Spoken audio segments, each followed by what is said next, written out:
I've been rolling down this road with my head held high.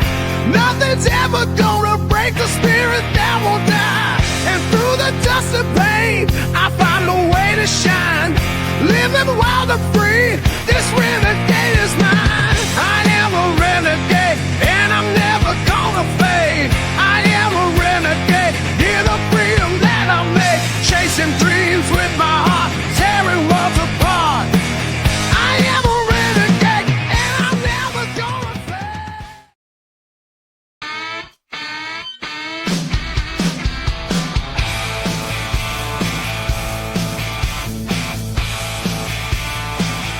Are you ready? Yeah! We're running out, baby, now. Rock it out, baby. Shout it loud. Shout it loud. Come on, baby, now. Come on, baby. Let's shake this crowd. Shake this crowd. Feel the fire. Feel the fire. Electric in the air. Electric in the air. Turn it higher. Turn it higher. Rock without a care. Rock without a care. We've got the power. Lightning in our veins. We've got the power. Lightning in our veins. Turn up the volume. Turn up the volume. Feel the thunder roar. Feel the thunder roar.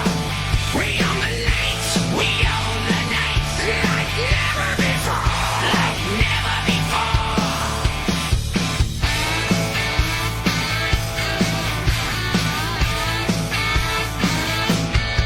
We ride the storm. We ride the storm. No slowing down. No slowing down.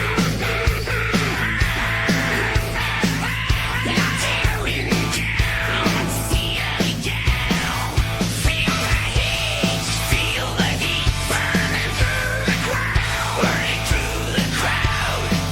Raise your fists. Raise your fists. And scream it loud. And scream it loud. You're my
melting fast. I'm savoring every moment to make it last. So, it's a two-scoop, screaming, give me one big banana.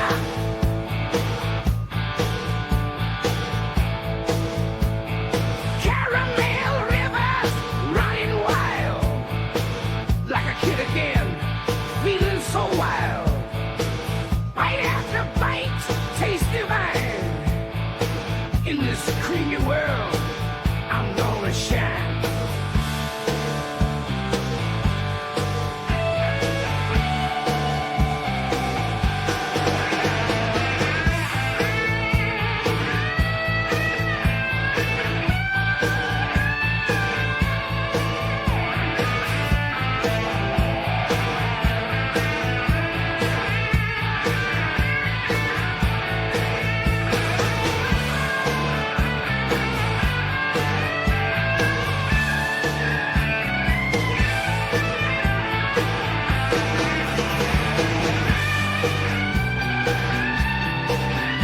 It's the two-scoop, screaming, give me one big banana. Peanut butter ripples in a dream, swirls of joy wrapped in this ice cream. Every flavor twist, can't get enough. Life is sweet when you're licking this stuff.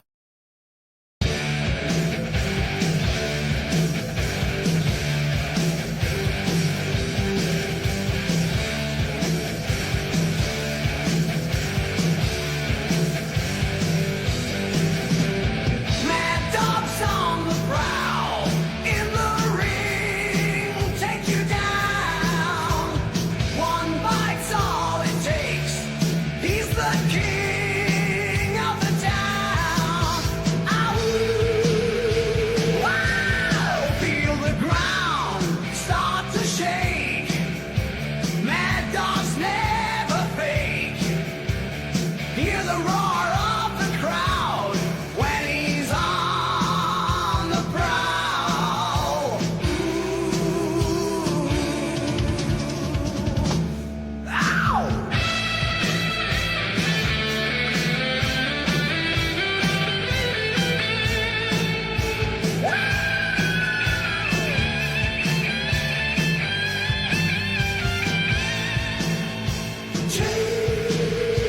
Eyes rattle loud, so loud, with power in each pound. Fangs gleam in the light, mad dogs in for the fight.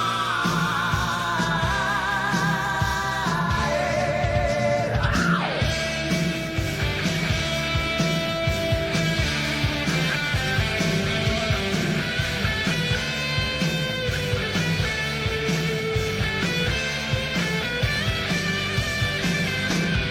He's the beast, the fighting pride. When he steps in the ring, there's nowhere to hide. Feel the fury, muscles tight. Mad dogs ready, it's gonna be a night. Ow! Wow!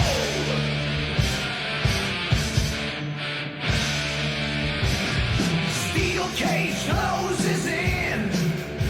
Blood, sweat, that's his friend. Fighting tooth and claw.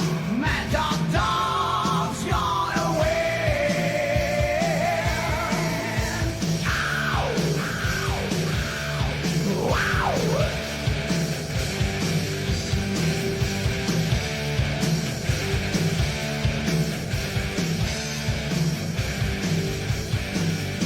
Cry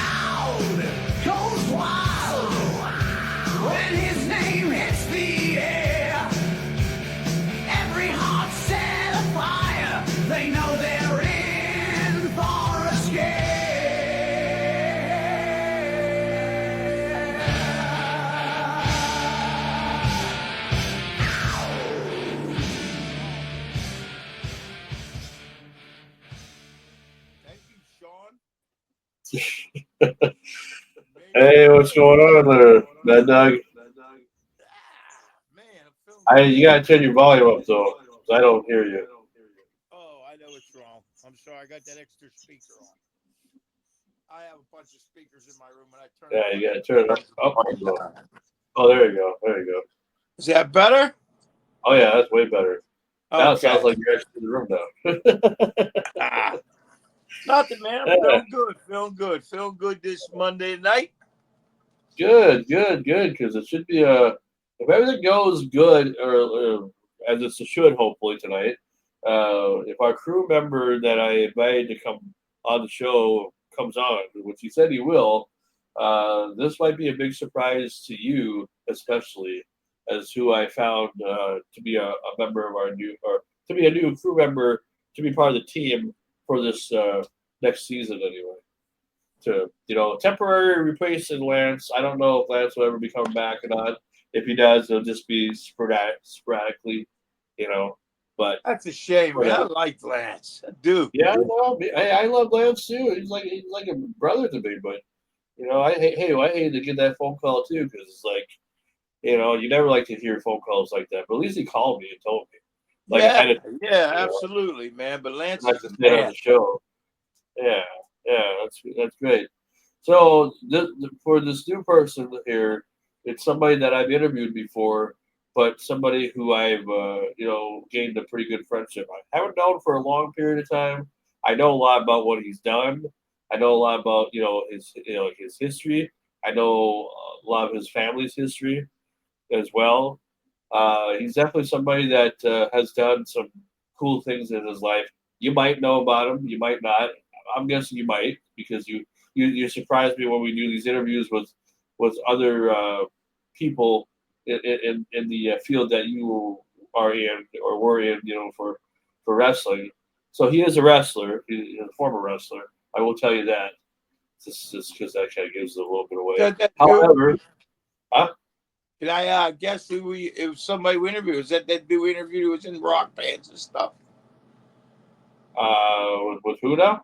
Oh, we interviewed that one wrestler who played in a rock band and stuff.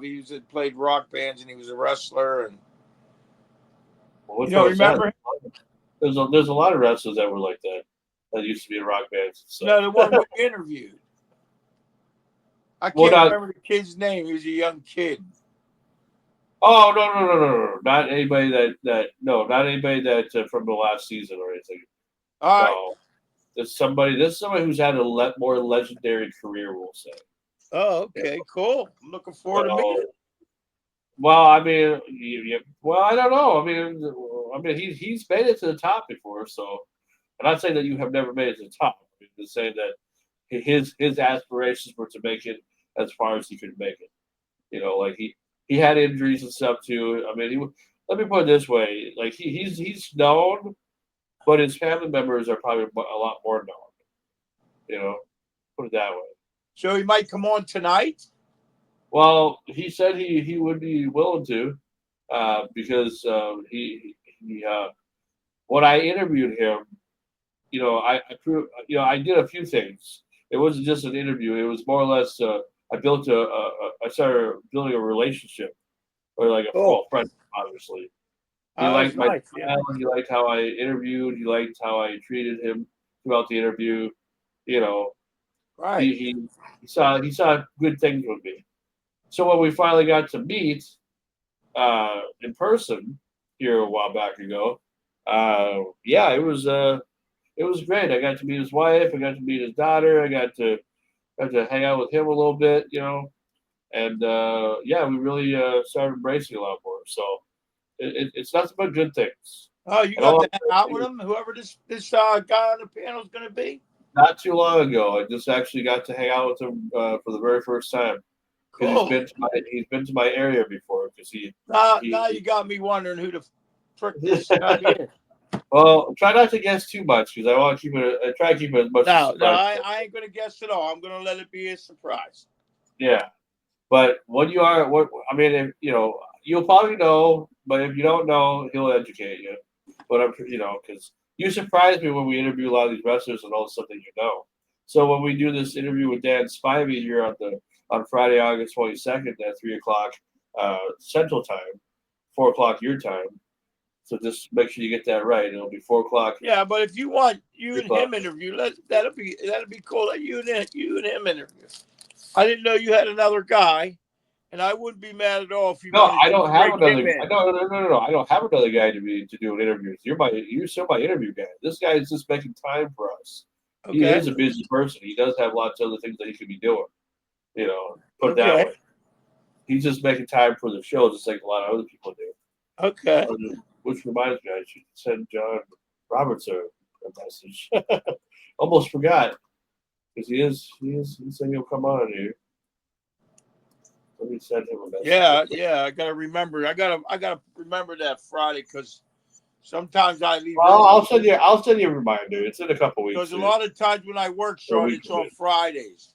Yeah, if you can't make it, that's fine too. I don't care. No, but I don't find out until like Wednesdays of the week I got to work. You know what I mean? Yeah. They pulled a fast one on me last Friday. Friday coming up, they pulled a fast one on me. They called me Friday night to go work a show on Saturday.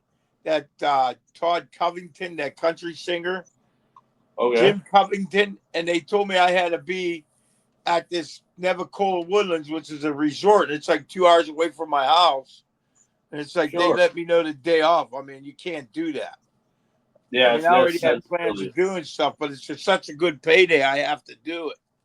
Yeah. No, I get you. And it was behind stage, and it was watching the tour bus.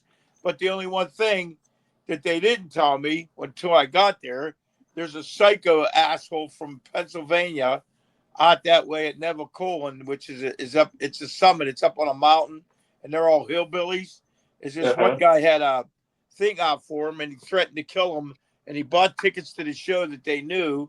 So they knew he had tickets to the show, and they were watching the gate when he come in, but it's all in the mountains. So he could have come in anywhere through the woods.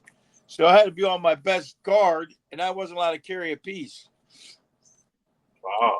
Yeah, so I was pretty much on my. I had a cop with me all night, but still, that's not doing me any good if he comes out and I see him and the cop ain't around and I have to fucking tackle him and fight with him when he got a gun. You know what I mean? Well, what's this guy's deal? Like, is he out for blood or something, or what's the deal with this it? Guy's a country western singer. He's going to sing that song, God is good, beer is great, and people are crazy. I don't know if you heard of his name's Todd Covington. Oh, okay. Yeah, he's a country singer. He's really popular. And this is a resort. This place he was singing at is a resort. And no, I'm talking about the guy that's trying to come in illegally. The guy like is infatuated with him. Oh. And the guy kept on sending him threatening letters like through the whole tour. But they know he was going to be there because he had purchased tickets, they found out. But they sold him the ticket, and then they found out he purchased it because he used his real name to purchase the tickets. That's how dumb he was. So they knew he was going to be there. So they watched at the gates. You know, they watched for him at the gates, but there's 5 entrances in that place. So he never came through the gates, but they had to figure that he might come through the woods because that place sits back in the woods, you know, and it used to be an old zoo. Okay, sure. So I had to watch out. Like I watched the tour bus. I sat around the tour bus. I walked him to and from the stage, and I had to watch everything he did. Like when he went to eat, I had to watch him go to he was such a great guy, but still, I had to be on my toes all night. You know, I usually carry a piece for something like that. Yeah. I'm registered to carry when I have to carry, like when somebody's threatening to bodily harm, I'm allowed to carry. But the property wouldn't let me because I wasn't a police officer. Oh, Jesus Christ. You're built like a police officer. I'm built like a tank, but the tanks, without the proper pistols, it ain't no good. Yeah. Well, but I did a great job. I got a nice tip at the end of the night. You know, he actually is going to ask for me when he comes back in a couple of months. He's coming back in Pittsburgh. I said, yeah, do that because I live in Pittsburgh. Sure. But I had a great night. He was such a good guy, man. Like they were bringing me food and pop, and I mean they were made sure I was comfortable, you know. Well, that's good. That's how they're supposed to do it. You know, Yeah, but that's you wouldn't believe a lot of them people how ignorant they are. They don't even want me to look at them. Like they don't want to talk to me. Like that dude from ZZ Top at Bill Carrington or whatever his name is. He was Billy, Billy Gibbons. Billy Gibson. Billy Gibbons. Yeah, Billy He Gibbons. was a real fucking. I had to sit with him for 10 hours and I wasn't allowed to talk to him. That's kind of fucked up because I would have never shut up about him. I would have talked to him. Oh, I Talked your ear wanted out. so bad, like just to buddy up to him, you know. Yeah, I could stay with him and ask him how a life of a rock star would have been. I thought he would have had some. I mean, I wouldn't have talked to him all day, but just yeah. to like That's why he's every once not in a while doing ask him anything, some you know. questions. Yeah, that's kind of messed up. But that gives me a little bit of a different outreach on him than how somebody like him. Like I love his music and stuff, and I love ZZ Top, but if the guy's become kind of an a-hole just because of who he is and all that, that doesn't make it. That's fucked up. That's fucked. That's really fucked Yeah, I up. was sending you stuff like using Renegade Radio and that and send it. So if I ever do something, you could save that for me and put it on for me, you know? Yeah, because I think tonight I'm gonna because next week is our 2-year anniversary show, and I think it'd be kind of fun. I'm probably gonna pick out a couple people just because of the anniversary show to do a segment. So if you wanna do something and you have something already that you're getting worked on, No, let me I'm know. not ready yet. I'm just picking Okay. bits and pieces and I'm sending them to you. So because I don't have no way of doing it. I don't have a laptop. I'm Well, one of make the sure only when you send idiots it in the to me. world. No, but make sure when you send it to me, like I leave you a tag me little note. Yeah, don't just send me a video and expect me to think that it's for the show because I'll Like I use it for said, the show. that one video I sent you, like, I'm here with Renegade Radio, like with the wrestling show. I hope to get a couple interviews today and this and that with some wrestlers. And like when I was Yeah, backstage, I made a couple back. I'll send them to you as I get them. I made a yeah, couple yeah, yeah, yeah. Do backstage. it. I made a couple Yeah, backstage videos, like a day in the life of the Mad Dog, what I do at work, and you know what I mean. So yeah, you can run that shit when I do my yeah. personal thing. Absolutely, absolutely. 'Cause that'll work because I'm looking for what I want out of this is you guys to show me your lives. What you do. Whether you're busy or whether you're not. Just something that you think would be entertaining to the viewers. Because Yeah, sometimes our live crowd, like we're live right now because we're doing the pre-show, but you know a lot of times our crowd will grow as we grow, like most of the time when reruns or whatever is where we grow, depending on who's broadcasting us. Now if my friend decides to share our site on his page or his multi pages, that could help us a lot too. yeah. So Because I went to see Wednesday. I was the promoter I worked for. He called me up and asked me if I wanted to hang out with him Wednesday night. He took me out to our big Starlight Amphitheater, the big one, and I went to okay. see the Coral Reefer Band, and I went to see Michael McDonald and the Doobie Brothers, and I got to go like backstage and shit. I got to meet Michael McDonald. I was trying to film it all, trying to be professional, but he's like, dude, just don't, I don't want you to film it. You're with me, and I got to go back and talk to these guys professional, and I don't think they're going to like that too much. And I'm like, okay, cool. So you let me film outside the stage. So I got Yeah. a bunch of nice clips from that show. So, but like I was right on stage for that concert. Well, make sure it doesn't have any copyrighted music though on it too, because there's Facebook and all that. Like all these.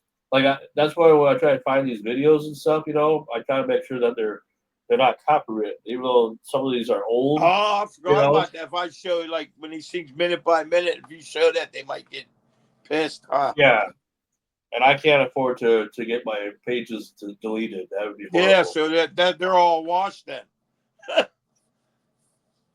Yeah. Okay. Looks like my guy So is the getting. Bill Covington one, I think we could do because you really can't hear the music. I'm just walking around the tour buses showing you like what it is backstage and showing you all the equipment and shit. So that might work. Yeah, just like a behind the scenes or whatever. It doesn't have to actually involve in playing or anything. Yeah, it's not about him. It's about behind the scenes, right? So yeah, we might make that work. Where's everybody at? I don't know. I told them the time. Everybody knows Monday night. I like this I is like this the pre I like the pre-show gig we do to keep us fucking. this is kind of like what I get afraid of, because it's like, we don't talk a lot. I mean, we do talk a lot, but we mostly just mostly set it on funny videos and stuff. So we don't really talk about anything about the show. And it's like, I want to make sure that people are paying attention, because this is one of the things this is why I made my spiel last week about not being sure how long we're going to go on, because I need a committed team. A committed team. I understand when people have things to do. I get that, and that's fine. If you tell me that you can't be on because you're busy, Monday night, my that's life fine. stops. Yeah. But when you're not showing up at all, and you don't tell me, like you don't tell me throughout the day, that you might be late or whatever, I get a little angry about that, because I'm expecting you guys to show up if you have nothing going on. I'm going to shoot a video one day of all my knives and my thing. I Oh, just yeah. found this thing. Check out this thing. It's from the 1800s. Can you guess what it is if you look at it? Well, your video quality is kind of horrible. It's kind of in and out a little bit, so I don't know. This is an old tobacco knife they would have used in slavery days to cut tobacco. Oh, wow. Okay. Yeah, it's from the 1800s. 1780, somewhere around there, they said. I got to get it appraised. I stumbled on it at a flea market. The guy didn't know what he had. And I said, for $5, I'll buy it. And here I showed it to somebody, one of my knife guys that appraised all my knives. You got something good there, buddy. You got yourself an old slavery days, a tobacco knife. I'm like, oh, geez. See, sometimes $5 goes a long way. Oh, absolutely. Absolutely. Oh, yeah. I got 50 some knives for like $30. I don't know how I do it, but I do it. You're frugal, but you're able to make things work, That's good. The guy had a bucket. The guy had a bucket of knives, a bucket of them. Bucket. He said, what do you give me for that? He started out like at $60. Time I got done with him, I had him for 30. Oh, that's good. So you know how to make it work then. Oh yeah. I picked up 3 World War II bayonets. I picked up 3 of them. I mean, I got some good deals this weekend. I went to the biggest flea market in Ohio, up by my brother's house. Well, let me play our intro here for us, because it's about supposed to start the show here, and then we will review. Start the show without anybody. What the hell? Well, actually, our new crew member, our honorary crew member, just made his appearance, so he's in the building here. We'll just say in the virtual building. So I'm gonna play the introduction here real quick, and then we'll reveal who this mystery crew member will be. Well, so, I'm looking forward to meeting him. Oh, you'll probably crap your pants probably. or maybe not. Wait a minute, I gotta get something behind me in case I fall here. All right. Okay, I'm good. Here we go.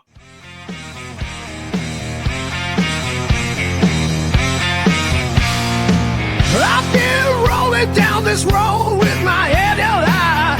Nothing's ever gonna break the spirit that won't die. And through the dust and pain, I find a way to shine.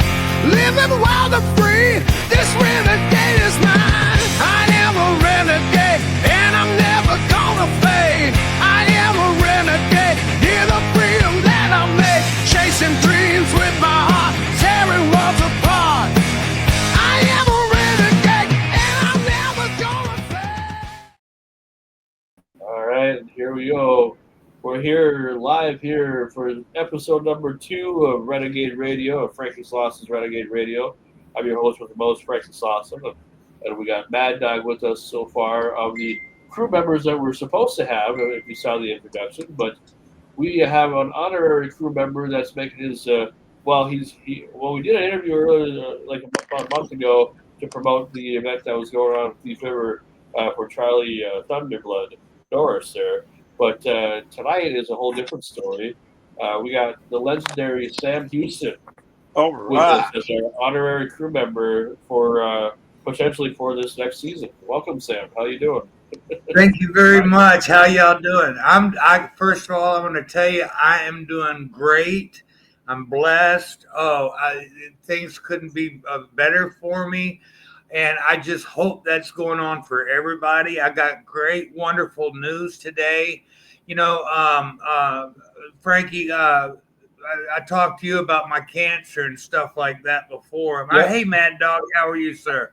Sam, Nice to make it's your an honor, acquaintance. man. Thank you.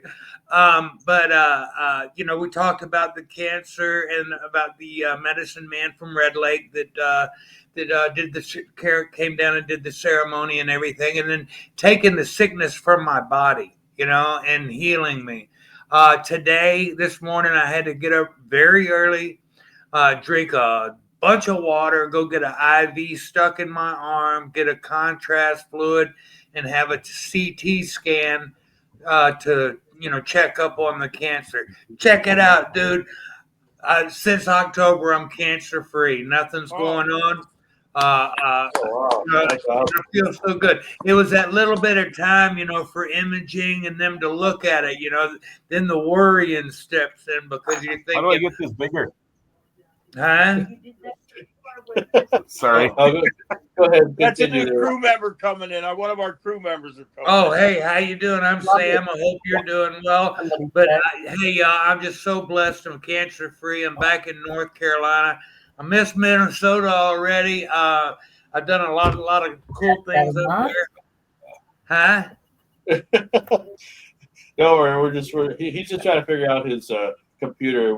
Sometimes when John's on, he has his wife help him get set and everything. Oh, that's okay. If you can't fix it, a ball peen hammer works real good. Yeah. Pry bar. Yeah, I'm computer illiterate, man. Sorry about that. Well, hey, I used to text with stone tablets and a hammer and chisel, so I know what you're coming from, brother. Damn, Well, I'm so happy for you, Sam. So happy for you. Yeah. Thank you. So go ahead and continue there, Sam. We didn't mean to interrupt you there about your cancer free. So you're cancer free still is what you're telling us. I went in this morning. I had the CT scan. They did all the imaging and everything. Put the contrast in me. And then it was the waiting around that was the hardest part. So I think I've done more housework today than I've done in 2 months. You're just trying to keep busy and not watch the clock. Oh, absolutely. Yeah, right. Absolutely. So what's going on up there? Well, first of all, we want to say that we're honored to have you on here, Sam, because you're helping us kind of replace a crew member that was on here for about a year. His name was Lance Warlock. Now he might make an appearance, later on. It's just that he's just really, really busy. I understand. I'm the same way, bro. I'm just glad I have to carve time out to do things, because I'm sitting on about 44 acres, and we've got all kinds of animals and everything else, and you never know what's going to happen. My dog's been finding this funny looking cat, black and white cat, and coming back all stinky. So, well, that's different. Yeah, he did that 3 times in 1 week. Yeah, he hadn't figured out what a skunk is yet. At least you didn't find up here. Yeah, up here. We had a tornado blow through here Friday morning. Oh, I didn't know that. I knew you'd had one a couple of months. I knew you had one not long before I got there. This one blew right through Grand Forks, East Grand Forks, and basically probably came within a couple hundred yards of our house. Oh, wow. From what I've been looking at the radar projection with what it went through, but we got pretty lucky here. But I hear you, man. I just got done mowing 6 acres, probably a little over 6 acres, and it's just you do shit when you can, when you find the time, and then it rains every other day, so you got to put that in the factor, and I'm thankful for it all, the good times, the bad times, because obstacles that are in your way to do something. You're always getting your mind set to go do something, and all of a sudden there's something that stops you in the way. Well, our job in life is to overcome that obstacle, get through it. It's not to kick it out of the way. It's not to put it off. It's to overcome and keep moving forward. And raining and stuff like that. I worked offshore and stuff. Whenever it starts raining, in normal conditions, whenever it stops raining, everything closes down. But if they're under a shutdown or something like that, and there's an emergency, you got to do what you've got to do and get it done. Yep. Oh, absolutely. And I can feel you on tornadoes, because the tornado hit our house in 1978, and when I lived in Bossier City, Louisiana. Matter of fact, we were our house was the only house left standing on the block. It did take our roof off, spin it, and set it back down with the curtains hanging on the outside, which was kind of neat. Yeah, I Was live it in a lot? Pittsburgh. We actually had 3 this year already. Huh? I live in Pittsburgh, Yeah. right in the city, and we've had a couple this year already. Oh, well, the storms are getting worse and worse. I mean, And see, last up year here, we had Helene. It flooded the mountains. I'm a competitive cat fisherman, and the river up here, the Red River of the North, has been so high and then low and high and low, and right now it's going back up again. And we have our big last tournament of the year coming up this Friday and Saturday. We got to go up there Thursday night, but that's $10,000 to win. And they're worried that they might not be able to have the tournament because the water is going up so high that they won't be able to get to the boat ramp. So we got guys coming from all over the Midwest for this thing, and they're all wondering if they're even going to try to get up here or not. I got buddies that are ready to. In fact, I'm supposed to hook up and call them at 7 tonight, but to see if they're actually going to make the trip. They're probably leaving tomorrow morning. So got all kinds of shit going on. Racing I on wish Friday everybody again. luck. There ain't nothing like a good piece of fish. It's fun. I miss the walleye. I miss the walleye. We just got back. When we were up there, we had a naming ceremony for my daughter, and then we had the event, and it was just wonderful. All the things we did, and we went and we got some walleye, and we had we cooked the meal at my daughter's naming and stuff. Oh, and that fish just melts in your mouth. It's the best fish I think I've ever tasted, and I've been all over the world. Yeah, you don't want to eat what he catches. He catches them 600-pound catfish. Oh, those things are tough. We got some of those in Lake Texoma up in North Texas. They out by the dam. The catfish will stay there by the dam, and they'll just eat. They pull 150-pound, 200-pound catfish out of there all the time, every year. They look like they're big as a Volkswagen. We don't eat. Yeah. Oh yeah, we don't eat any of the catfish we catch. We do not eat. We fish all catch and release for money. If I'm going to catch fish to eat, it's going to be walleye or crappie or something like that, a bluegill, sunfish, perch. But I don't. Here's something that tastes good. I don't want to taste mud. Really delicious. Catfish are cool and they serve a purpose, but when you taste them and stuff like that, it tastes like mud to me. See, that's what my wife says. Yeah. I don't know. Just add more butter and salt, and anything tastes good. Well, hey, I'm sorry, John, is it? Yeah, John, Robert. have you ever heard of my buddy Pat Rose? He wrestles too, he made a comeback a couple of weeks ago. He has a fishing show called Set the Hook with Pat Rose. Have you ever heard? He was. I've heard of he the was show. on. Huh? I've heard of the show. Is it a podcast? I don't know if it's a podcast. Yep. I know it was on. I think it was on TV for a while because he released my video. I did a music video about the night I got saved a long time ago. It's called Salvation. It's on YouTube for free if anybody wants to check it out. People that I'm not the greatest singer in the world. That's why I beat people up. Yeah, I slid Well, that in there. Yeah. I want you to kind of introduce, since you're the new guy on the show, and since you're our honorary crew member. That means for those that are wondering what that means, it means that he'll come on here when he's able to. I won't be on here every episode, but just come on here when he has the time and whatnot. So you know, we were just excited to have you on because Oh, well, I'm happy to I- be here. Yeah, but I just so the fans know, I'm 61 years old. I'm recovering from lung cancer. I'm cancer free right now. I ain't ready to stop. I want to push myself. I want to see how far I can go because the best way for me to help other people is to show them, is to by example. I've been through a whole lot of stuff in my life. I was almost eaten by cannibals. I just tornadoes, earthquakes, and floods, hurricanes. I've been through it all.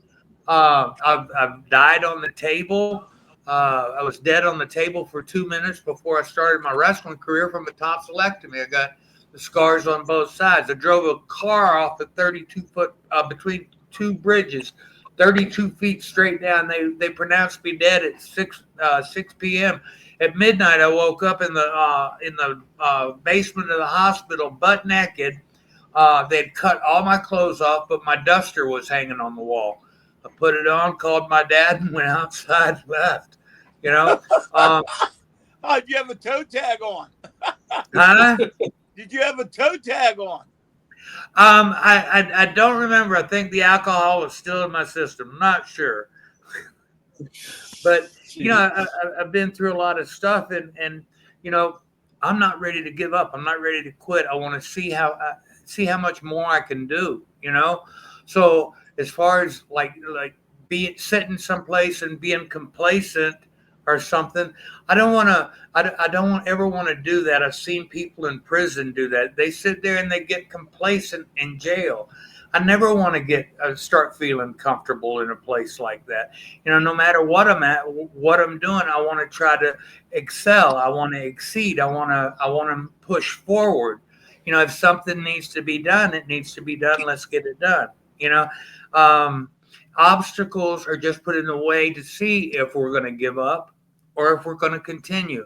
And my dad told me a long time ago, if you're walking down your path in life and you come across a big rock, he said, don't try to kick the rock out of your way. You only bruise your feet. You have to plant your foot firmly on it and overcome it and keep moving forward. And that's what I try to do with everything. Like I said, I'm 61 years old. I'm not ready to give it up yet. I'm not. I want to try myself in the ring. And this was the point I was making. Monday nights and Wednesday nights are the two nights that are available at the gym that I go to for me to get in the ring. So depending on the situation and what's going on, I can either be here or not. And I'd like to be here, but I also want to be in the ring too. Oh, absolutely, absolutely. But what I want everybody to do, because Sam and I have met during the Charlie Thunderblood Norris show. I interviewed him here about a month ago to promote the show that the casino had going on, which was a pretty good show. I think it could have probably been a lot better, if more people would have showed up. But we were competing with the fair at the time, and the bull. They had their own rodeo going on at that time. That same Right. weekend. But it was still interesting because we had Jake St. Roberts, we had Bob Orton. I got to interview Bob Orton Jr. as well, and didn't get to talk to Jake at all. That was the only disappointment. I wish I would have, but the way everything was going at my job at the time, it was just like I was allowed to do a whole lot of anything. It seemed like so. Yeah. Once I Well, started it was a great talking, night. It was a great night. Actually, I just talked to Angelina. She's the CEO at the casino. I spoke to yeah, her earlier tonight, and I'm really looking forward to doing another event. And she told me that next time I'm in the area, please drop in. So, next time I get up to Minnesota, I'll be going over to the Seven Clans Casino. yeah, that's good. And hopefully we'll get to spend a little bit more time together because Sure, everything I'd love to. was pretty rushed when you got here, but I understand why, obviously. Oh So what yeah. I Well, 10 what'd miles, you think of the bench? 12 miles away from my Oh, hunting cabin. yeah, I love the bench. The bench is great. I mean, that you put your heart and soul into that. Well, he Um, was the best friend I ever had, oh, and absolutely, and absolutely. And it was therapeutic for me building it and stuff like that.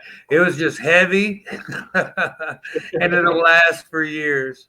And then when I So, set it up at the cemetery, it was great because the whole family, or not the whole family, but most of the family came out, and we just had a good, like a good healing session. oh, absolutely. That's what you Everybody do. talking and getting along, and it was peaceful. It was, and then me and my wife, we stayed about 3 hours, and then we had to hit the road. But what a trip! What a time I had, and I can't wait to get back up there again.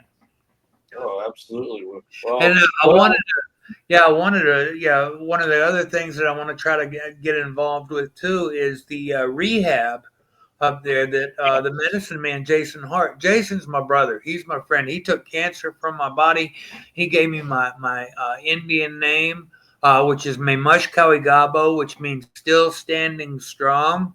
He told me, he said, I made the tobacco journey. I made the journey. I gave him the tobacco, and he smoked my tobacco. He said the spirits talked to him like they ain't never talked to him before.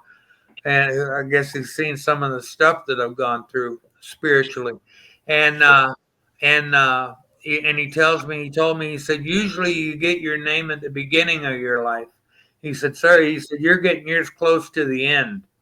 He said, from everything they tell me, he said, you're still standing strong. And my daughter was there for it. My wife was there for it. Charlie's family were all there for it. And it couldn't have been any more special than that for me. And, it's something I'd waited on for a long time and I finally received. Well, I'm just super stoked that my brother-in-law, Thomas Barrett, and Thomas X, his son, who did an amazing job at the event doing the rap song.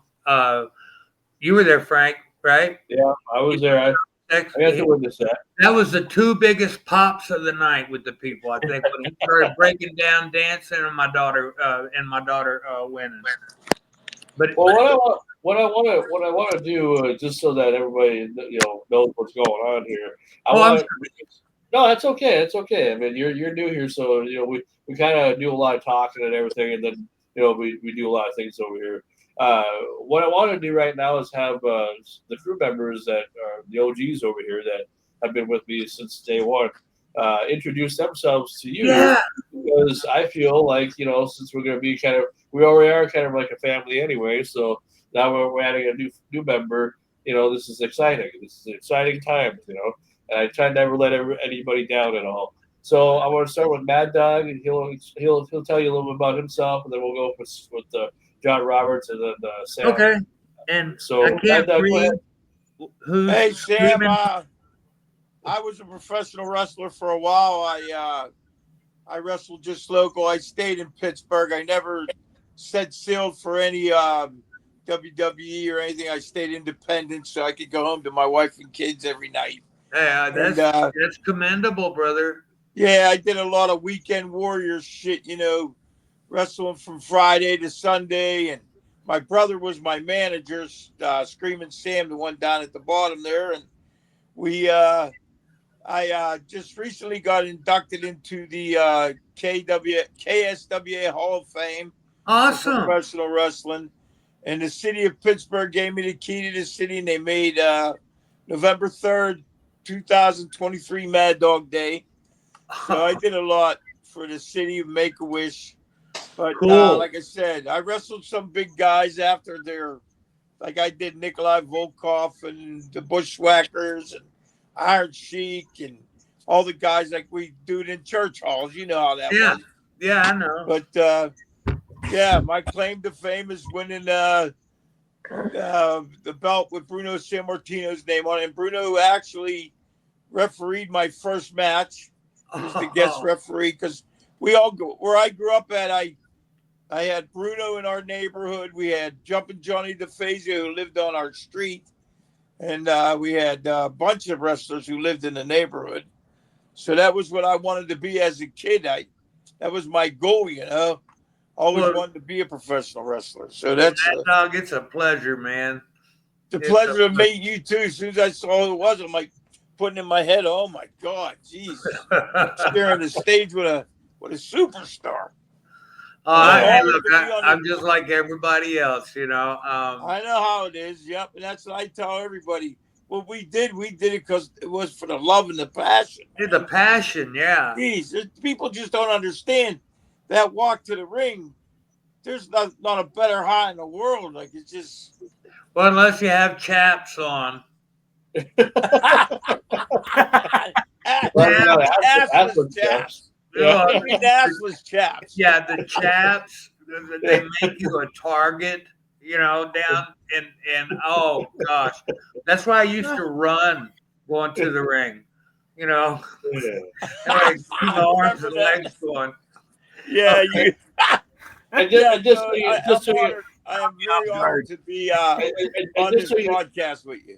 And just so you know, Sam, we kind of go a little adult. We have adult humor on the show, so That's it's cool. okay to swear. Yeah, it's okay I'm to cool do with just whatever. about anything. Yeah. Okay, good, because you're in for a wild ride. I'll tell you that. Okay. You guys can speak for it. It's not like an interview. This is different. This is a podcast. Oh, okay. A little Like different a rap setting. session. Okay, so John, you're next, I guess. So John Roberts, yeah, go ahead. This is a different John Roberts than the one. All right. Okay. Nice to meet you, Sam. Nice to meet you Mad too. Dog and Screaming Sam and Frankie. Just got to know these guys pretty good over the last year or so, and I'm an old radio guy. 40 plus years in the business. I own a video podcast company now called Grand Forks Best Source. That's where this show is. We play this show on GFBS. In fact, we'll be doing the show, I believe, next Monday from our studios, right? Yeah. Okay. Yep. And then I'm also a dirt track racetrack announcer. I still work in radio. I do sports hockey play-by-play, things like that. And Mad Dog, we got something in common. I got the very first key to the city from our mayor, Grand Forks. So how about that? Grand Forks might not be as big as your city, but I got me a key to the city too. In fact, we're talking the casino. I grew up in Thief River Falls, Minnesota, which is not, that's where really the town of the casino, basically, even though it's not in town. But so I still got relatives there. And then my hunting cabins are just south of that between Plummer and Brooks, not far from where Frankie lives. So I got that connection with him and Mama T, who I see couldn't make it tonight. And it's just I had my little stint with getting to know a bunch of the AWA guys back in the 80s. When they'd come up and wrestle in our auditorium, you know, I had all their home phone numbers, and I'd call them up and do early morning live phone interviews with them, and then go party with them after the show on Saturday nights. And You're right. Yeah. And then Frankie, I've been following him, and he reached out to me one day and says, "You want to be part of the show?" And I'm like, sure. For me too, it's tough. I mean, we were on hiatus and called, darn it, we go back last week and I was gone. But this time of the year for me is crazy busy. Welcome. Welcome. Thank you. It's fun. Well, like it's getting ready to be tonight, my wife's busy season too. And then I'm getting ready to I'm getting another laptop because I've got an office at her office. That way I can do Zoom calls and things like that because I'm not going to let her work downtown by herself with no security or anything like that. So, you know, I'm going to be there. So I need something. Yeah, like I'm in my wife's office now, and it bothers her because I kick her out of her office when she wants to be up here working. Well, this is my bunkhouse, y'all. This is hang on just a second to kind of show you around. It's got a lot of memorabilia on the walls and stuff like that. But this is where I kind of, you know, this is in my garage. This is where I kind of do my thing. So we're cool. Yep. Okay. Well, and you're a fisherman too, right? Oh yeah. Yeah. Okay. I'm sorry. I catfish in tournaments. We'll let it's man fun. go next time. I'm hooked. So, just so you know. I know there's a little delay sometimes when we speak, and sometimes we overspeak on each other. That just happens when you got a lot of people out there. I'm just trying to keep in step, y'all. Antique Okay, Man, so go ahead and we got introduce Screaming yourself. Sam. Let's go to this guy. Hey, That's fine. hey, Screaming Sam. Sam was Greetings. like the last, so. I was. My name's Screaming Sam. I was a Sam Kinison impersonator at one time, tribute artist, Oh, okay. and I'm retired, of course. And then I was in the car business all my life, and I have a bar business for 30 years in Pittsburgh, Pennsylvania. I'm from Ohio now, but other than that, I mean, just I used to enjoy doing entertainment. You know, doing Sam Kinison, man. It was a lot of Yeah, fun. that's Show him cool. the picture. Show him the picture what you look like, Show bro. the picture. Show the picture. Oh, wow, you did look like him. Jesus. Dude, That's you what got- looked like him. He had Bill Kennison as his manager, his road manager, Sam's brother. He won't tell you everything. He's too You look modest. more like Sam than Sam did. It looked Yeah, I like had he a lot ate of fun Sam. doing that. That's and about then it. you managed Mad Dog? Yes. How long did you manage for? What do you think about that as opposed to comedy? That's when I started doing the stuff I'm doing. Matter of fact, Mad Dog is the one to come up with my name, Screaming Sam, because he needed somebody. I went to years ago. I went to Disney, and everyone kept saying I look like Sam Kinison. I look like Sam Kinison. So I was doing that with my brother, and he goes, "Why don't we call you Screaming Sam?" And I went, oh, "Okay," and that's how the name stuck. Then I just started doing comedy after the wrestling.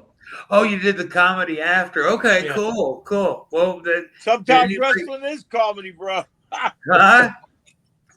Wrestling. Sometimes the wrestling was comedy. He was good at being a manager. He screamed and yelled at everybody, and it was a good time, man. Yeah, they're all good times, man. I tell you what, my grandmother is the reason I won the AWA world title from Jimmy Garvin. You know, she would. I don't know. I'll tell you the story later. Let's get back. But yeah, I won the AWA world title. It was there. You know, it was one of those nights. It was right there. I lost it the next month, but I had the AWA World Heavyweight title for 30 days. Beautiful. That's Beautiful. I'll tell you about it in a minute. Okay, who are we meeting next? We got Antique Man. Oh, Legendary hello. Antique Man. I can't Sorry. read it. It's real little. Yeah, it says stud muffin on there. So I don't see that in there. When No, you I said said it's real little, I was going to say that. Antique. That's about as little as his pecker. Oh, okay. well, anyway, That's what she said. I'm an aspiring songer, writer, singer. Got a few Cool. tunes on the radio, and had a band in the years ago. We did cover tunes, and we got inducted into the South Dakota Minnesota Rock Hall of Fame. And now I just hang out with these guys for something to do. Hey, that's cool. Hey, Antique Man, would Yes, you sir. do me a favor? And you don't have to do it now, but I wrote a song and it's on YouTube. Okay. It's called Salvation. It's about the night I got saved. Hey, is there a way that we can play it on here while we're, I don't know, but I'll go to it later. you know? I'd be happy to hear it. Yeah, it's about the night I got saved, and the cemetery there that I'm walking in is my father's cemetery. A big ice storm had hit, and it took me 3 days with a chainsaw, but I was able to clean it all up. It took 5 dump trucks Wow. full of trees and stuff that I cut. Well, I'll do that. Okay. It's a YouTube connection? Yeah, it's on YouTube. It's called Salvation by Sam Houston. Got it. Thank you. And I'd like for all of y'all's guests, or not the guests, but the listeners and everything. I mean, it's only 3 minutes, and it might change your life for the better. It did mine. Damn, Yes, we'll you get talked off about there. that. We'll look it up, buddy. Okay, yeah. I'm not trying to pressure anybody, but if I see you, You on ain't the street pressuring me. and you haven't looked at it yet, I'm gonna twist your arm and make it hurt. Well, I want to apologize for my connection. For some reason, the computer's been acting a little weird today. Just Mine is too. I don't know what the deal is. If it's just StreamYard having an update or something. But so if I go in and out, don't know that I'm leaving or anything. I'm popping back in. I just I don't know. We never normally have this problem, so it's probably. Hey, it's Yeah, Mr. not absolutely. Antique Man, Mr. Antique Man, are you eating chicken? No, it's cold pizza. Oh, okay. I couldn't see. Last week at the gathering, they had this Amish wrestler there, and he had a black chicken. It was Miss Betty, and I didn't know anything about it. I'd never seen this guy. I'm doing an autograph signing, and he's sitting over there with a chicken, and I'm trying to figure this out. He's Amish, he's got a chicken, and he's signing autographs. So what's his deal, you know? So I go up and I start talking to him for a minute. Yeah, and the chicken, he carries the chicken to the ring, I guess, and has his match. But anyway, a little while later, somebody got me something to go snack on because I got to be there early till late in the evening, So, and what do they bring me? Chicken tenders. Well, I went over there and had a photo op with Miss Betty the chicken and the Amish guy. And you ate them after. You ate Miss Betty. Yeah, well, it's just hey, I had people gonna eat me in New Guinea twice. Really? Yeah, I went over there to wrestle and In New Guinea? in New Guinea. So you went what it back for a was- second time? No. I was there for a tour. And the first night we got there, they take us all out, and we're loaded, and we're in these marble hotels with the army guarding you and everything. And so the next morning they take me in like early, and that was a big Crown Royal night the night before. Yeah, it was just horrible, and it was 110 degrees and the whole 9 yards. So the next morning they put me in this little like 6x6 little ring with ropes and everything around it, and I'm signing autographs. And all these tribes people, these are like, like something you'd see in Africa or something, and they had like the bones in the noses, the whole 9 yards, the vertebrae. I kid you They're not. looking at you like you taste like chicken.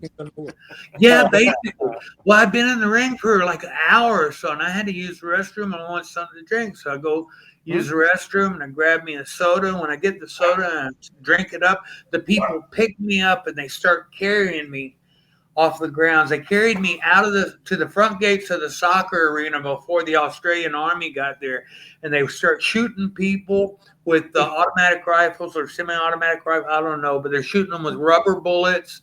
They're beating them back with clubs, and they had the biggest Probably Rottweiler. feed a small village. Huh? You could So feed the a family of major, 8. this guy comes up and he says, "They get me in the army transport," and he goes, "Hey mate, you ever watch Bugs Bunny?" I said, "Bugs Bunny, yeah." He said, "You ever see the one with the Ethiopian?" I said, "Yeah." He said, "There was a big black pot in your future, mate." He said, "Those people," he said, "their religion, they believe they are what they eat. They see me as a fighter or a warrior or, something like that, a fierce competitor. They eat me, then my spirit will live through them." So Charlie Norris, so I was like freaked out. Well, a couple of days later, we're at the hotel and we ran out of water. The water had to be flown in from Japan. So they had a convenience store right next to the hotel. So Charlie wasn't going to let me go anywhere by myself, so we went together. There was only one bottle of water, but it was a half gallon. We figured we'll split it. But by the time we got to the cashier, I kid you not, there were 3,000 people, tribes people out there with spears, bows and arrows, these big long grass knives, the whole 9 yards, trying to get at us. We had to have the army come get us that time too. They have a nut that grows on the tree over there. It's called beetle nut. And they chew this nut. They put the nut with lime in a mustard leaf, and then they chew on it like chewing tobacco. And they spit. Yeah, they spit this red glow in the dark spit, but it gives them a cocaine high. And they do that nut. Hey, where can we get some of that? Yeah, at night they get out there. So they live in these Gilligan's Island huts, and you can tell if they've been remodeled because they'll have beer boxes in the palm leaves and stuff. You'll have somebody come out of this group with 10 or 11 huts, Then somebody come out of this group of 17, 18 huts with these big long grass knives. They meet in the middle and they hack each other to death. You know, that was our entertainment after the matches. Whenever we get back to the hotel, we just go get a case of beer and sit up there and we had to drink the beer over there because they didn't tell us that the mosquitoes would give you malaria. And the South Pacific beer, if you drank that, that was like a mosquito repellent. So I was doing that with breakfast. You know. Yeah, that beer probably tastes like beer. that beer probably tastes like off. Oh, I don't remember because I was drinking whiskey too at the time. But hey, y'all, I got 16 years without a drink, so we're good. God bless you. That's excellent. I got I about don't look too that. bad for 61, do I? No, you're when I saw you in I'm 64, at the buddy. casino, when I saw you, I was surprised how tall you were. You were tall and like skinny. Like this guy is a freaking. He's like a Well, I'm pencil. 6'4", about 210 pounds now. Are you 6'4", Sam? I didn't know that. Jeez. Yeah, but 6'3" to 6'3.5" to 6'4". It's like whatever convenience store I'm walking out of, and who Well, put the tape on. if they stretch me, I could probably be 6'4". Hey, you know, 5'11", 340. you can go online. I don't know. Do you remember the old Andy Griffith show Yeah. with Barney Fife? Of course. Remember the episode where he had to gain all the weight, and he had the big chain, but he had to get taller? They still sell those on Amazon, those traction units. I've got one that I use now. But you could probably stretch yourself a little bit, and then they got them lay down ones. And if you strap your feet to the wall, just how much do you weigh? I'm 340, so I'd have to be 8'2". Oh man, wouldn't that be cool? You'd have another run, dude. Hey, I just got 2 new knees. I'm ready to go back, man. Yeah. Well, they want to do my hip. Well, and I did a match last Saturday. Huh? I did a gig last Saturday as somebody's manager. I get to go in and throw somebody around. Oh, there you go. Well, see, I like being what they were, the old timer or the legend or whatever like that, because I like to go to the training centers, and get in the ring with the younger guys, and then give them a good shot, and then tell them that they moved. And when they're getting back up, they always shake my hand and say, "Thank you very much. It's the most fun stuff you ever did." Yeah. Kick somebody in the head and they thank you for it. I got to pull somebody through the ring, punch him, but I hit him pretty good. Then I got to throw him through the ring post. Then I threw him in and they pinned him, and the guy that I was managing got the belt. So. Oh, there you go. Well, my daughter in Thief River Falls the other night, the family, Charlie's family, they were concerned with my health, and I understand that. So the promoter, David Armatrano, and this guy here, man, I'm really impressed with this guy, and I want to try to help him out with Midwest Wrestling, All-Star Wrestling. But so I'm hooking him up with some talent scouts that scout over here in the States for Japan, all the wrestling offices in Japan. So hopefully we'll be able to capitalize on some pretty awesome talent. But I forgot what I was getting ready to say. About your daughter or the family. something? Yeah, the family were concerned with my health and everything. And so the girl that was my daughter was supposed to wrestle didn't show up. Now, this other fella, Mr. Marvelous, and I got to tell you, this guy's great. I met him a few years back. He was the only one that could stay in the ring with me while I did my seminar the whole 2 hours. He was the only one. And then after the seminar, I turned them loose on each other. And when I did, there was one guy that tried something cute. And when he did, Marvelous just whoop, whoop, whoop, and put him down. And everybody, all the old timers were like, whoa, because we are, Working hard. You don't work hard, right? Right. So anyway, he was there. So the promoter, I wanted my daughter to be seen. I wanted, but she didn't have a girl, and she'd wrestled guys before on the I don't know. She'd wrestled one of them, a fella that thought, I don't know. He dressed up like a girl. So anyway, but she had wrestled one of them before, and I'm not sure what you call them all no more. Yeah. But she wrestled one before. So I was like, okay, well, you wrestled a guy. I said, but I'm going to be at ringside. And she was cool with that, And then I told the promoter, I want Marvelous as her partner because I knew he could handle any kind of situation. He could almost take me, So that's why I'm so impressed with him. I'm scared to give him a shot right now, though. But well, I'm just healing, and I don't have the wind that I would need. And he's such a wrestler. I mean, just wow. He's impressive, y'all. That's the best I can say. He's just really impressive. And but so he was my daughter's tag team partner. Well, my daughter, he finally made a tag over to my daughter, and my daughter came in there and she was doing one of her signature moves, and this fella kicked her in the head. Ooh, shouldn't have done that. Well, my daughter rolled out, she came over and was behind me, and he come running around the corner. Well, he caught me in the lip. Well, when he caught me in the lip, it was just natural, and he dropped like a sack of rocks. And then I snatched him up, and I remember because when I snatched him up, I must have given him the wedgie from hell because he was just dead weight. He was tasting Fruit of the Loom underwear. Huh? He was tasting the Could have fruit, guys. probably. There was so much the material come up so high in my hand, I probably could have wrapped it over his head. Threw him in there, and she DDT'd him. Oh, and it was awesome. And then the women that were there that saw it came up and they were thanking my daughter for giving them hope, because women don't have to sit there and take it, Yeah, guys are bigger and stronger, but sometimes you got to fight back. So when you do, you take that, a roll of nickels or Bic lighter or a set of keys, put the keys between your, and do your damage. You got to figure in any kind of altercation, if you're setting out to win, I'm not setting out to do anything where I'm in a pile of rubble on the ground. When you get your break, man, you got to take it too. You know what I mean? Huh? She got her break. She's got to take it too. Oh She's yeah. gotta prove to everybody that she's worthy to stick in there with a man. Yeah. That's the only thing that sucks with a poor girl. Yeah. She's. Check her out. Her name is Samantha Starr. She's awesome. She just won.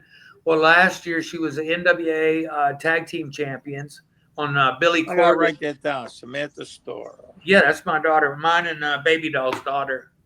Our youngest daughter. We have another one but she's into music. Her name is Micah Tyler. Are you married to Baby Doll? Huh? You're married to Baby Doll? No. Baby Doll was my first wife. Oh, we were married 32 years ago. That's why I was kind of confused when I met your wife. I thought that's who that was. Oh no, yeah, Kim is my wife now. Gosh, what a blessing! I was on my knees like 30 years ago after the breakup and going through the divorce and everything. And then I was helping my uncle one Saturday, and he had to do a glue down carpet job. And I'd helped my grandfather when I was growing up and stuff. So I went out there to help him. It was a big roll of carpet, and it had to be done in a day. And anyway, I was helping. I was on my knees putting the carpet down, and this gorgeous redhead just walked through the door, and I looked at those eyes, and oh gosh, it wasn't just my mouth. I mean, I was smiling all over. It was like, oh wow. And I guess I fell in love. But I was a big drinker back then, and I had a lot of problems, and I had, everything else was on my mind, and Sure. I was self-medicating the whole 9 yards. But right before COVID, I come up here to the Carolinas, and the promoters in Ohio and everywhere else closed down. I got stranded in North Carolina, and opportunity knocked, and we've been together for it'll be 4 years on the 20th this month. So that's awesome. That is awesome. and Hey guys, man. I have done everything. I opened up for the Who. I wrestled for the WWF. I wrestled for WCW. I did all the things that in life that you set out to go. I sunk the 8 ball twice one night at a club. I sunk it, and then I sunk it right the very next shot. Sunk it again. So I've done a lot of really cool stuff, but nothing compares to what I got now, and uh, this is life for me. Used to the wrestling business, always came first in every decision with everything. It's always the next shot. No, you know what comes first is love and family and doing it for others. That's what needs to come first, and that's where I put my priorities now. Um, I love it. I love what I do. I do what I want. Somebody, that Hannibal guy, he has a podcast out of Canada. He asked me years ago, he said, "Who do I work for?" I don't work for anybody. I work for, the Almighty, because that's the message I want to get across to people. Um, I don't want to be overbearing. I'm not going to be pushy. I'm not going to do anything like that. But I just want to make sure that you have a personal relationship because it changed my life around. I was in prison. I was just a lot of things.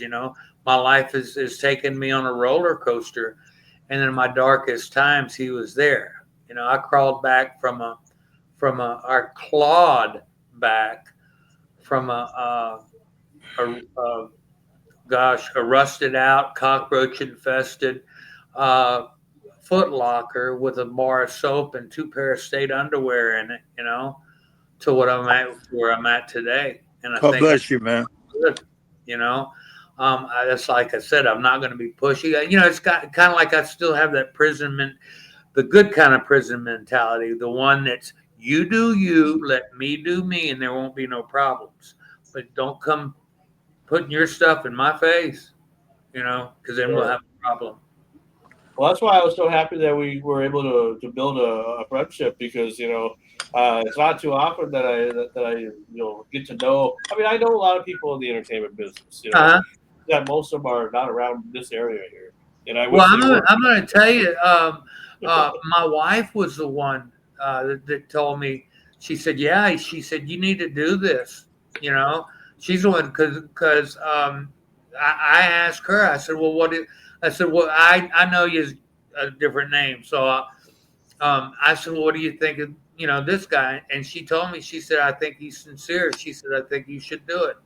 Because I got people coming at me all time, all different kinds of ways. Don't know how many people have called up wanting to know because I was on the road with Hogan for 4 years. I wrestled in WWF, and I had the best weed. So Hogan was always, "Hey, brother," you know. So, but that's not a big secret. So, Bob says it would have been his 72nd birthday today. yeah, yeah. For Well, simple odds. like Randy Savage come up to me and he goes, "Hey, brother, me and Liz, we don't hang out in the bar and stuff like that. We just like to go to our room, but we like to party too." He said, "Do you think I could get a doobie from you, brother?" It's like, sure, so I'll go fix him one up. Well, he hit me up every day for like 10 days. And I was like, "Dude, if you want some, tell me, give me some money and I'll get you some." And he goes, "Ooh, brother, I never buy." I said, "You'll never get another joint from me.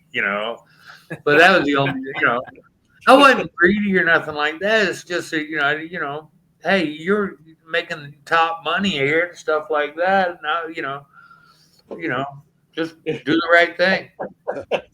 Oh, it sounds like Blind Dog Scott Gilbert with your impression there when you started saying brother and everything. Oh, Yo, brother. yeah, brother. Yeah. That's right, brother. Well, I want to let everybody know, since we're all in a good mood now, that Sam's here, that most of our crew are here tonight, that next week will be our second anniversary episode. So that means Screaming Sam and I, it'll be 2 years here next week as of the 20th of August when we started Renegade Radio. And at that time, it was just Sam and I, and it was just a little simple show. We didn't know what the hell we were going to do. I just wanted to do a podcast with somebody because I figured we could do interviews, we could do segments, we could do whatever we want. We're pretty much in control, but we didn't know, we didn't know how people were going to take it, at the time. And then I figured, well, let's start growing the show, and maybe we grew a little too fast by adding people on here. But I feel like everybody that has been on here has always had a good story to share, has always been entertaining. There really hasn't been anybody on here that has never been entertaining, and that's the whole purpose of why I want people on here that have done pretty much Sam or Michael or whatever you want me to call you, by your name there. All these people that you see here have all done stuff with entertainment, Cool. in way or another. So Next week, if I can do this, and I'll let you know later on. I want to try to do this. If y'all are going to be in the studio or something, I'd like to set something up, and then y'all can help me audit it or whatever, because I'm not sure who you're playing to and stuff like that. But I have like the merchandise that T-shirts and pictures and stuff, and what I'd like to do is offer stuff, and then all the proceeds because you're up in Minnesota, the one's in Minnesota, but like I said, our medicine man, they're getting ready to open a rehab, so I want all proceeds of souvenir sales that we can do through the show or whatever. I want to designate that and donate that to the rehab. Well, one thing that's nice about Grand Forks Best Stores is that they do get viewers. They get a lot of viewers. They got some popular shows on there. I mean, we came along because John's been part of the show since October of 2023. And John, this is a store, an actual store? No, it's a podcast company. Oh, okay. So, could we set something up to where y'all could figure? You just tell me how many shirts I need to ship out, and I ship them out? Well, yeah. I mean, if you got stuff that you want to promote or whatever, during the show and all that, you go right ahead and do whatever you got to do. Okay. Most of the stuff that we do here is, everything's on demand. So if people are going to buy, they'll just go to your website and figure all that stuff out and all that. But if you ever want to do like an actual collab, I've been the guest, somebody's guest where people ask me questions all the time on shows, but I've never been like in a show like this. Well, so the reason why I invited you to be part of this too was because since you and I are going to do some stuff with the guys from Red Lake eventually, I want them to see that we're sincere about working together. So that's another reason why. But we'll talk about that more later on as it gets closer. But for right now, I just wanted you on the show because you're a good guy. You can help us bring a lot of guests. Sometimes maybe you have some fun segments from your conventions that you want to share or whatever. I'm asking everybody to what we're going to start doing tonight as of this episode. I was going to wait till next week to do it, but we're going to ask people to do our crew members to do segments, like record something. Because everybody has a camera, everybody has access to a phone and everything, and they know that they can send me the clips or whatever ahead of time. And because I've been doing a lot of the segments, on the show, I know it's my show. I get it, so I'm always going to be doing more stuff than everybody else. But I don't want it to be just about me. I want everybody to participate. Yeah, you want everybody involved. I do too. But I hate to ask you this. Okay, but I'm going to ask all of y'all. And if you all say yes, then I can do it. But I'm going to have to go here in just a minute. But I mentioned it before. Can I tell you how my grandmother helped me win the AWA world title? Yes, do so. Sure. Yeah, go ahead. Okay, my grandmother she was a diehard wrestling fan, and she would get in fights at the wrestling matches watching my dad wrestle and stuff. We've had to separate her several times. Well, anyway, I was going to be wrestling Jimmy Garvin in Sumter, South Carolina. So I took my grandmother. Now my Uncle Terry, my grandmother's son, he was a minister, and he was an Air Force veteran, but he was a minister, and his wife and family. Well, they lived down there, so we were all going to meet. Well, I had them front row seats for my big title match against Jimmy Garvin. Well, Jimmy Garvin came out to the ring, and he had Dale Gagne had taken over the AWA for Vern Gagne, to give you like timing and reference and stuff. So anyway, Jimmy Garvin had the AWA world title, and he came out to the ring on a Harley Davidson, and they had two little buddies of his. They were all three rode Harley Davidsons to the ring, and they was all dressed up in the leathers and the chains and stuff.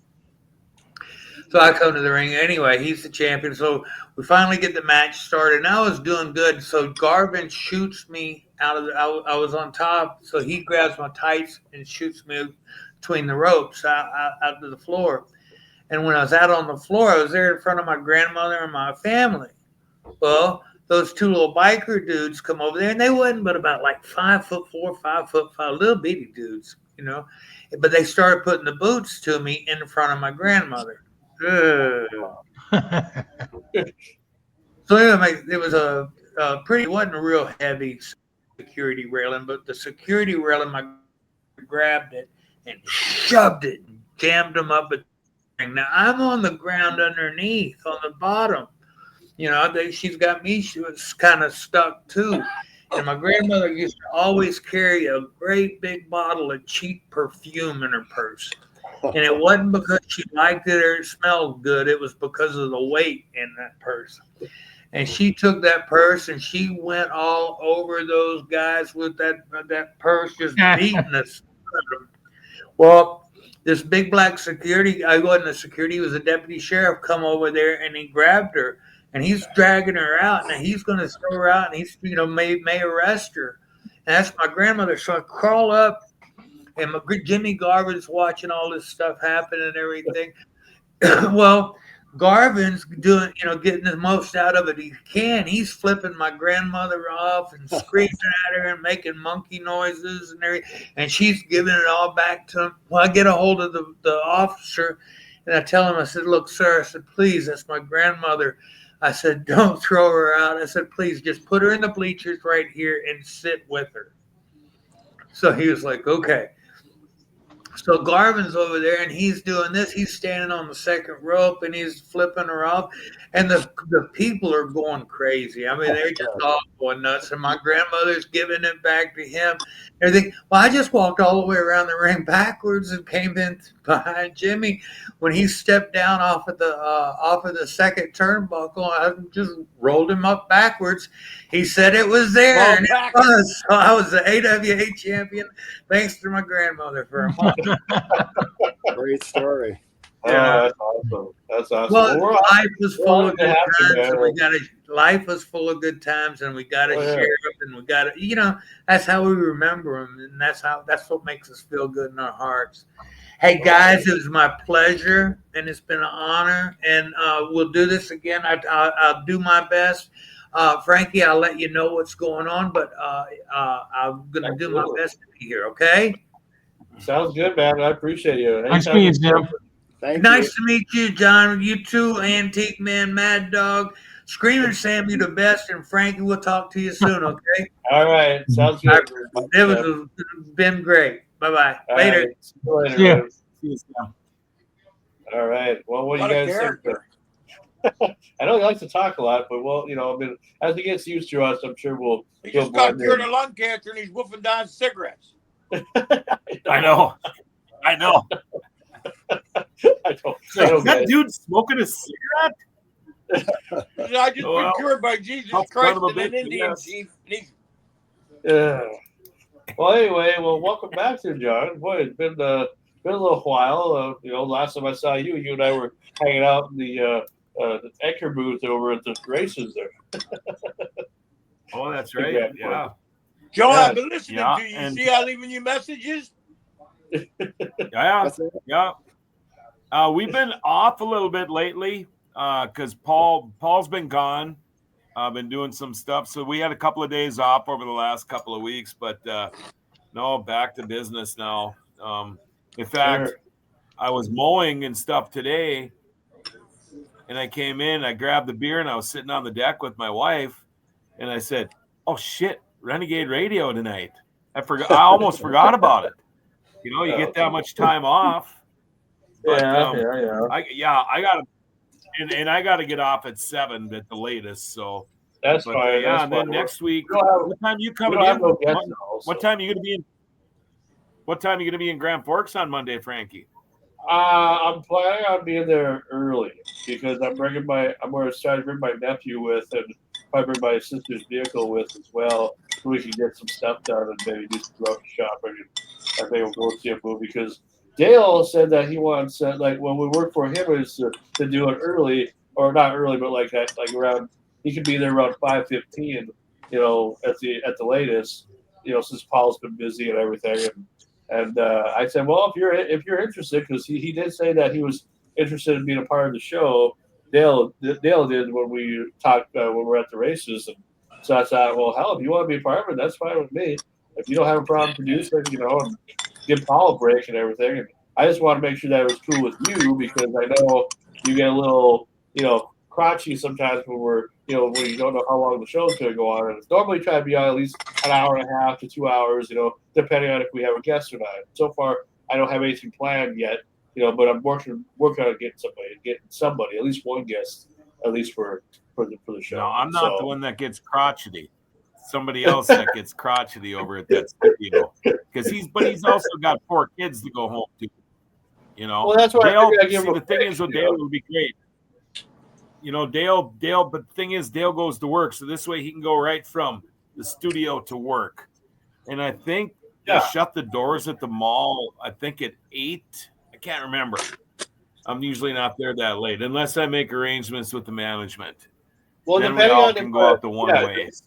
Depending on if I get a guest or not, because I've been kind of working on getting somebody, but man. We'll see what happens. I mean, if we start at about 5:30 and go until about 7, that's fine too. I just want to acknowledge the fact that we're going to be out 2 years. And 2 years is a milestone when we're on our 5th season, and I'm proud of all our accomplishments and everything that we've done. And I said last week I want to at least try to keep going until our 100th episode, which as of today we're on episode 73. So we're not that far off. It just won't be this season. It'll be next season. Oh, So yeah, and then we'll figure out by that time if it's still worth it to keep doing it or not. Because I just I'm going to keep doing interviews and stuff like this.